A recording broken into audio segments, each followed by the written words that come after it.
के लोग कहते थे कि उस खेत का बिजूका सिर्फ पक्षियों को नहीं बल्कि इंसानों को भी डराने के लिए था, और जिसने भी उसे हटाने की कोशिश की वो फिर कभी नहीं लौटा।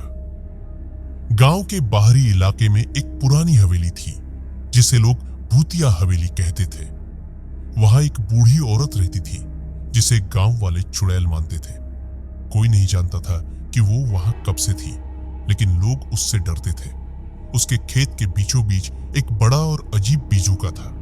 बिजूका इतना डरावना था कि दिन में भी उसे देखकर लोग कांप जाते। उसकी आंखें लाल रंग की थी, जैसे किसी की आत्मा उसमें बसी हो। गांव में सुशांत और अभिजीत नाम के दो भाई रहते थे।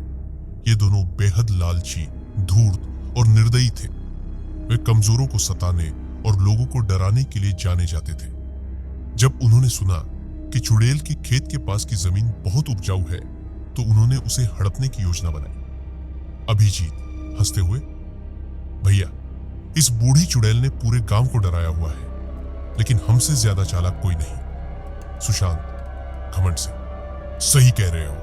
अगर हम इसका बिजूका हटा दें तो ये खेत भी हमारा और हवेली भी।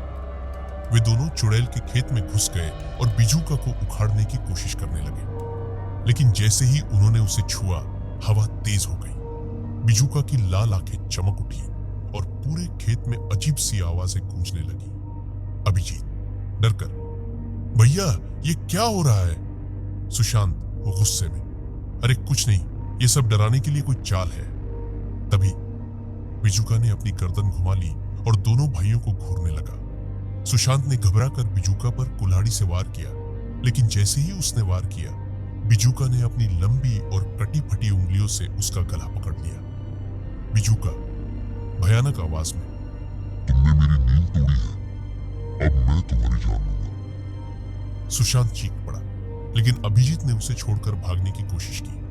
जैसे ही उसने दौड़ने की कोशिश की, जमीन के नीचे से काले साए निकले और उसके पैरों को पकड़ लिया। अभिजीत, नहीं, छोड़ दो मुझे। तभी खेत के कोने से चुड़ैल निकली। उसकी झुर्रीदार आंखों में एक खतरनाक चमक थी। चुड़ैल हंसते हुए, तुमने मेरे खेत को अपवित्र करने की हिम्मत की, अब इसकी सजा भी तुम्हें ही मिलेगी। बिजूका ने सुशांत को जमीन पर पटक दिया और धीरे धीरे उसकी आंखों के पास अपनी नुकीली उंगलियां ले जाने लगा। सुशांत गिड़गिड़ाते हुए, कृपा करो, हमें छोड़ दो, हमें माफ कर दो। माफी? जब तुम गांव वालों पर जुल्म करते थे तब किसी को माफी नहीं दी थी ना? अब तुम्हारी आत्मा इस बिजूका का हिस्सा बनेगी। चुड़ैल ने कुछ मंत्र पढ़े और बिजूका ने सुशांत और अभिजीत की आत्माएं खींच ली।